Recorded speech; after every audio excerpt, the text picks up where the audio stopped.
Ayan, mga bata, harap na dito. Lahat ng mga bata po, pumaharap po muna dito. Ayan. Good morning. Po. Sino sa inyo ang mahal ni God? Sino? Lahat. Lahat kayo ay mahal ni God. Ang tanong, mahal nyo ba si God? Ilang percent? Infinity? 100%. Infinity. Ayan. Pero, kung mahal nyo si God, kailangan nyo bang mahalin din yung kapwa nyo? Ilang percent? Infinity! Ayan.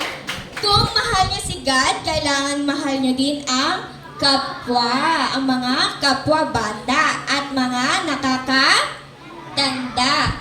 Dahil ang pag-ibig ng ating Panginoon ay lubos-lubos at umaapaw. Kung kaya't suklian din natin ang kanyang pagmamahal ng lubos-lubos at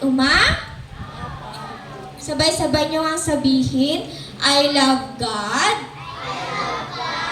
and all the children in the world.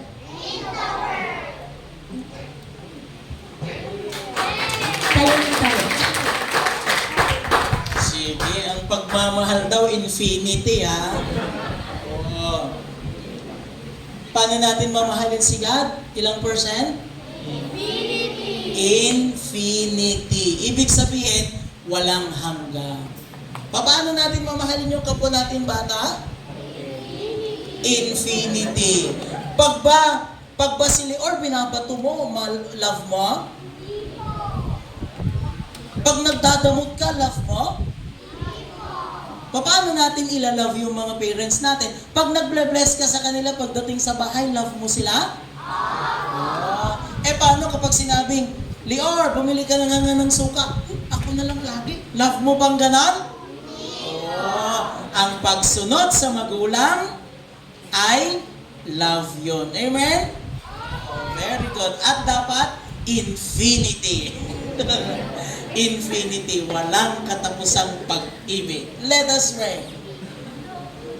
Anong ginagawa natin pag manalangin?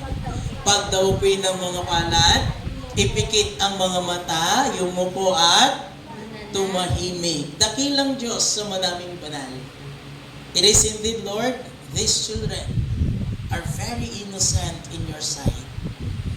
Pag-ibig, nakikilala nilang pag-ibig sa pamamagitan ng mga nakikita nila sa amin.